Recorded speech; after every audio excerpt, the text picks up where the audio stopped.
Hello there, this is Liz Wright from Liz at Home. Welcome to my channel. I hope that you'll enjoy the video today. I have planned to do a few different techniques using oil pastels in adult coloring books.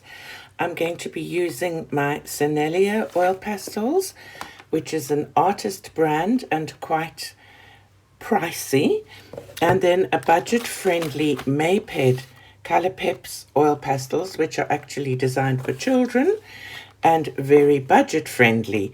Both of these were bought in South Africa, so I'll have a look and see if I can find links on Amazon. I don't know what the prices are like in America, but I will put the links below, and I'll also put links to South African stores where I bought them. I'm going to be working in this book, Keepers of the Enchanted Forest by Forest Diver, not Forest Driver. It's a Julia Rivers book, and I'm not sure if this is actually available any longer. I'll have a look, and if it is, I'll put links as well. I'm not going to be coloring the whole image.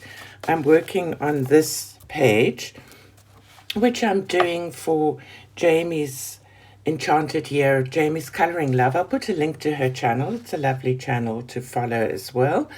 And she's doing a colour along called Enchanting Year of Colour, and it's for the whole year. So there's a hashtag Enchanting Year of Colour, and for the month of April, her prompt is castles, and I thought this is a cute treehouse castle. So I'm going to be doing this for that. I tried them out on, excuse my squeaky chair, I tried them out on this tree, and I'll show you what I did here. So I used technique number 1. I'm using the darker green. I just colored like a coloring book, which is quite satisfying when there's a large area. This technique is great for larger areas, and I think would work quite well on a background. And I'm not bothered if I go over the lines here because it's the same color. So I'm coloring in an untidy manner. And then, so I'm putting quite a lot of pastel down, but I'm not actually pressing hard. The thing with these pastels is that these Sennelier ones are so loaded with pigment, and they're so soft and incredibly creamy. Then I'm using an old cloth. It's like very thin t-shirt material. So here's how I spread this, and I think this will work very well as a background. And the only problem with areas in coloring books is that it goes a bit out of the lines. In this particular instance, I'm not bothered by it because I quite like the shadow going into where I'm going to be using the lighter green on the tree. So I'm quite loose with this and really not that worried about being tidy. So it's a quick and easy fix. But now I come to the lower part where I don't want it to go onto the sky. So I'm going to be using a cotton bud. I've tried a few types, but this type of cotton bud or cotton swab seems to work the best because it's fairly hard, and I'm using it just to pull the pigment down to where the lines are.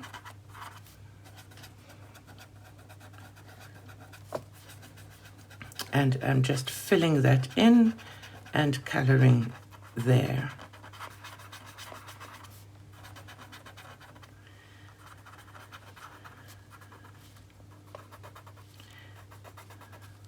So that's that technique. Then there are little bits at the bottom where there wasn't enough pigment. So you've got a choice. You can either take some pigment from the bottom of the pastel or from the point, if you want to try and help towards the point, and put it on like that and fill in areas. Going out of the lines a bit. I will tidy it up when I do the background.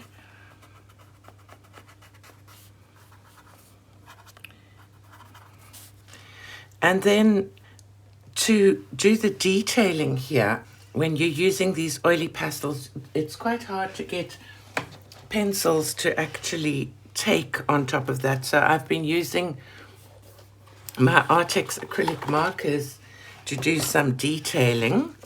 And so I found that they worked quite nicely on top of this. I'll just show you. I'm not going to do the whole lot, just to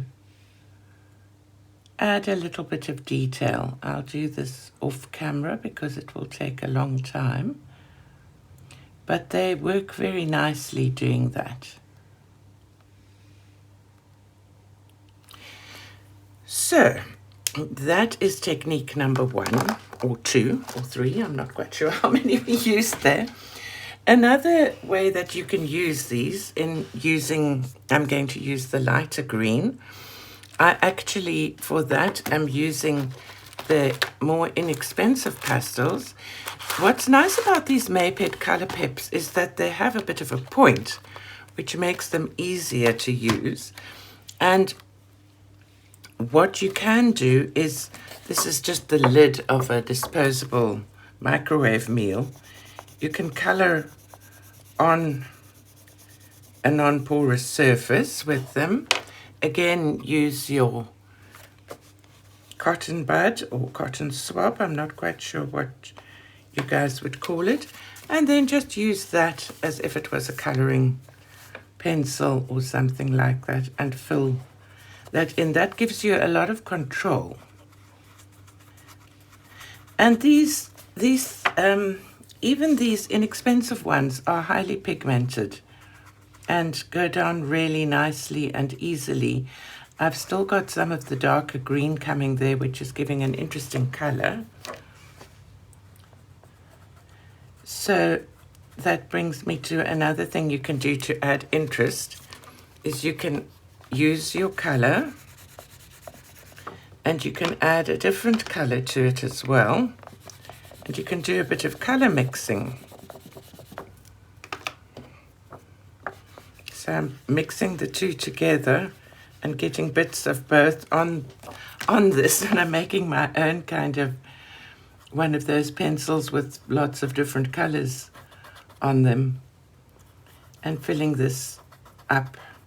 So that works quite nice and quickly. I want to use more pale here.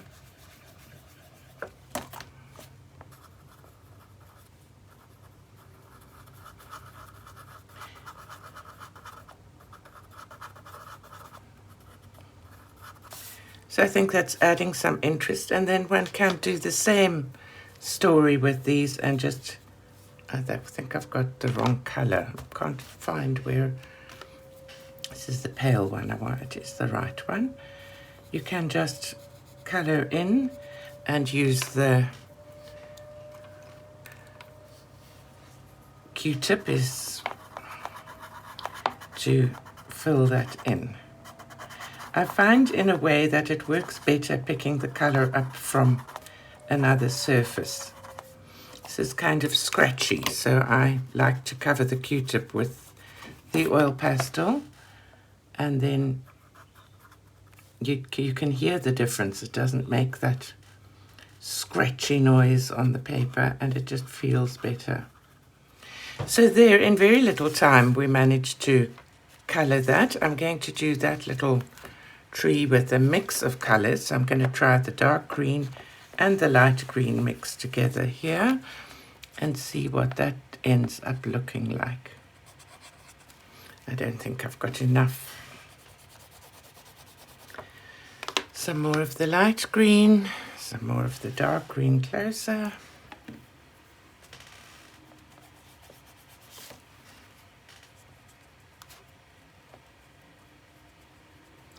And coloring that in there.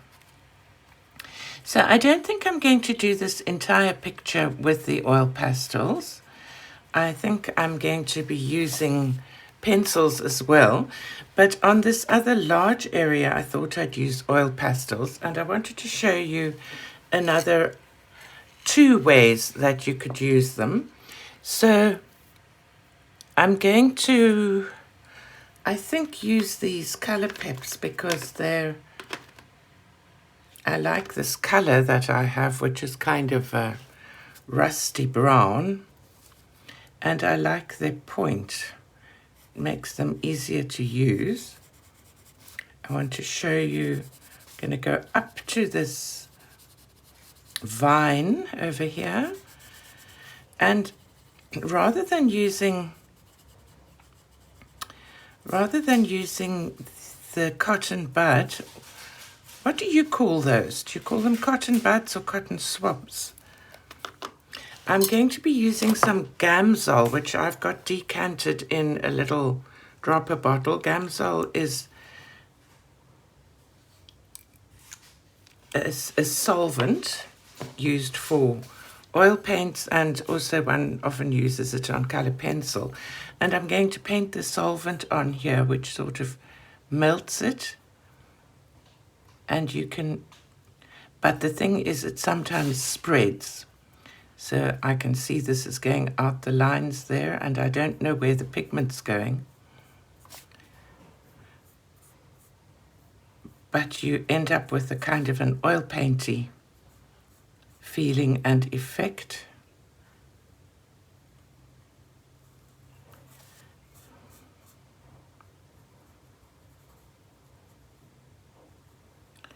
So I've gone quiet as I concentrate. I cannot stay in the lines while I talk.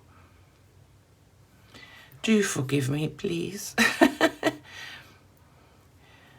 It's called multitasking, which is something that I am not good with.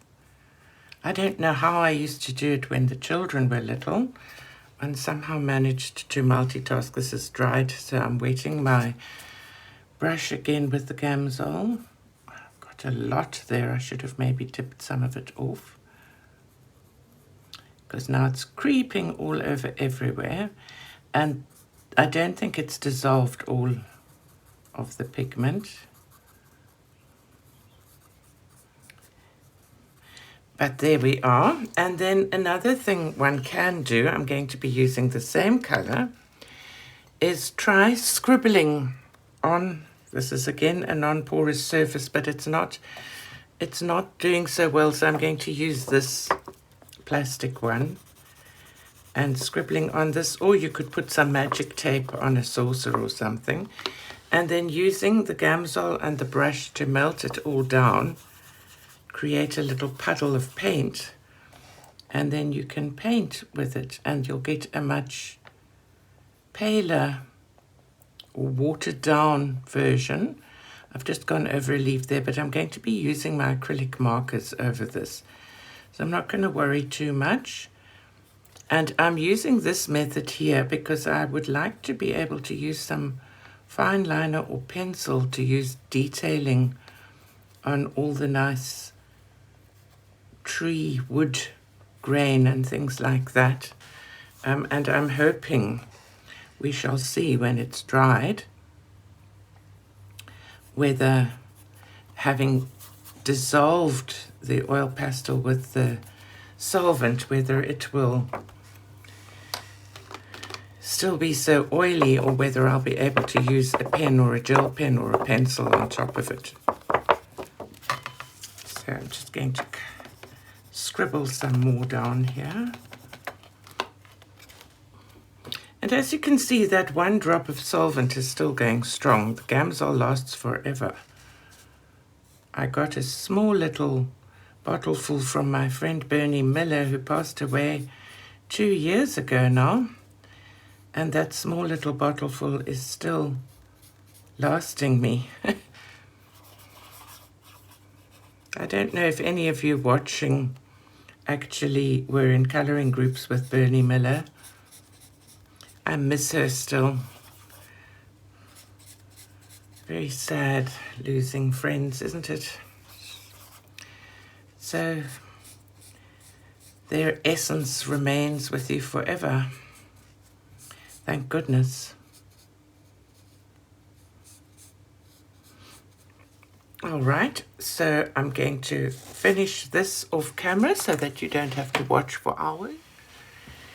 So I've done most of the tree, and now I've used some of the Sennelier oil pastel here, and I'm melting that, and I just wanted to show you the difference in the amount of pigment you get from the more expensive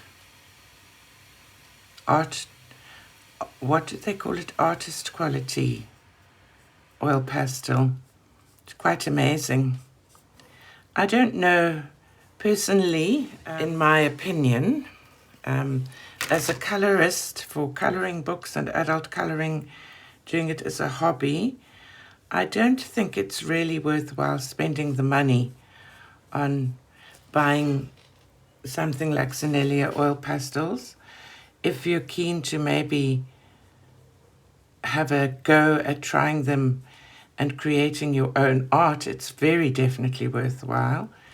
But for adult coloring, I find oil pastels are not something I immediately turn to. I bought them when you start your coloring journey. I'm sure a lot of you have found this. You're drawn to trying out all of these new supplies. And so I find that when I started my coloring, I bought so many different things, and now they tend to sit in my cupboard. So I made a resolution earlier this year to try and use some of my art supplies that just sit around and don't get shown any love. So hence the attempt with the oil pastels. I'm just trying painting with the darker color in some of this wooden texture.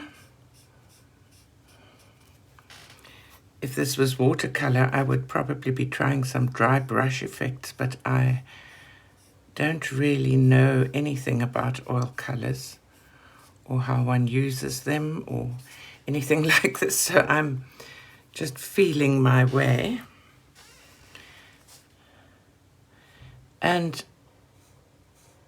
I find that all three of these techniques with the oil pastels work quite nicely in the adult coloring book. This particular book has a black background, so we're not going to be able to see the back very well. But I do think that I remember them actually bleeding through a bit with the Gamsol. They don't bleed through when you use a cotton bud. So if you're using a double-sided book and you want to try using your oil pastels, I would be a bit wary of the Gamsol. You could use any odorless blender. It does not have to be Gamsol. I just happen to have my Gamsol out here. So I'm just doing some shading with what's left on this little make-do palette that I've created. What do they say? Reduce, reuse, recycle. I'm reusing. I'm not reusing, I'm reusing right now. I think I could. My brush is getting very dry.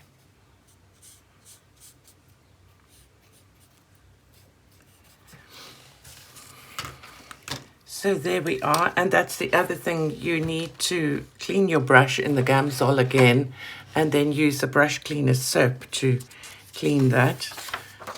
You can see, actually that's just, I think that's just the damp from the Gamsol that's gone through, and nothing's happened here, so maybe it hasn't even bled through.